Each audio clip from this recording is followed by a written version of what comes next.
વિરાણી હાઈસ્કૂલની જમીન છે એ સરકારે શરતો સાથે ફાળવેલી છે અને તેમાં મુખ્ય શરત એ છે કે વિરાણી હાઈસ્કૂલની જમીનમાં કોઈ કોમર્શિયલ હેતુ થઈ શકશે નહીં. ટૂંકમાં શૈક્ષણિક હેતુ સિવાય કોઈ કાર્ય થઈ શકશે નહીં કે કોઈને ભાડે આપી શકાશે નહીં કે તેમાંથી નફો રળી શકાશે નહીં તેવી સ્પષ્ટ શરતો હોવા છતાં વિરાણી હાઈસ્કૂલના પ્રવર્તમાન ટ્રસ્ટીઓએ આ વિરાણી સ્કૂલના મેદાનમાં એક મોટું ખાણીપીણીનું બજાર ઊભું કરી દીધું છે.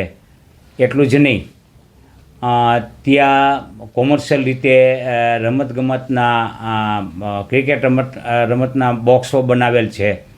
આ બધી બાબતો છે એ જે મૂળભૂત હેતુથી જે જમીન અપાયેલ છે તે મૂળભૂત હેતુની વિપરીત છે, વિરુદ્ધ છે.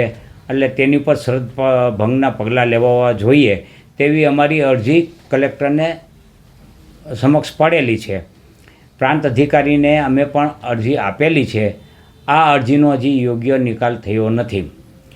એટલે આ તાત્કાલિક બંધ કરાવવું જોઈએ અને જે રાજકોટના વિદ્યાર્થીઓ છે, રમતવીરો છે, એ રમતવીરોને રમવા માટે મેદાનને ખુલ્લું કરવું જોઈએ. જેવી રીતે રાજકોટમાં અત્યારે દિન પ્રતિદિન મેદાનો ઘટતા રહ્યા છે અને આપણે વૈશ્વિક સ્તરે આપણે રમતગમતને પ્રોત્સાહન આપવા માટે સરકાર પ્રયત્નો કરી રહી છે. તેવા સંજોગોમાં જો મેદાન જ નહીં હોય તો વિદ્યાર્થીઓ રમશે ક્યાં?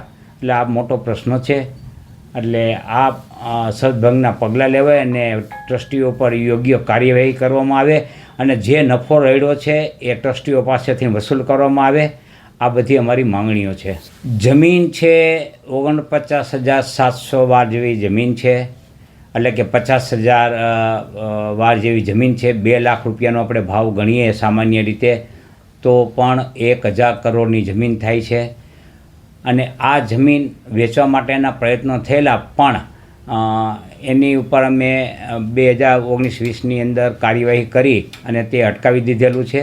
પણ હજી તેમની માનસિકતા છે અને ટ્રસ્ટીનો દોરો છે એ જમીન ઉપર છે. એટલે મારી દૃષ્ટિએ આ જમીન સરકારી છે અને સરકારી રહેવી જોઈએ અને સરકારની પરવાનગી વગર કોઈ પણ કાર્ય થવું જોઈએ નહીં. વેચાણ સિવાય સહિતની કોઈ પણ તબદીલી થવી જોઈએ નહીં એવી અમારી માંગણી છે. આવતીકાલે અમો વિદ્યાર્થીઓ એટલા માટે એકત્રિત થઈ રહ્યા છીએ કે અમો વિવિધ તબક્કે લડી રહ્યા છીએ. અત્યારે અમો હાઈકોર્ટમાં પણ લડી રહ્યા છીએ.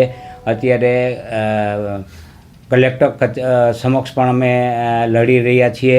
આ લડતને કેવી રીતે મજબૂત બનાવી અને આગળની સ્ટ્રેટેજી નક્કી કરવા માટે અમો એકત્રિત થયા છીએ. અને જે શરતભંગ થયો છે તે શરતભંગ ઉપર સત્વરે પગલાં લેવાય અને જમીનને ખુલ્લી કરવામાં આવે, મેદાનને ખુલ્લું કરવામાં આવે અને વિદ્યાર્થીઓને અને રમતવીરોને રમવા માટે ફરીથી કાર્યરત કરવામાં આવે તે માટે મારી લડત છે.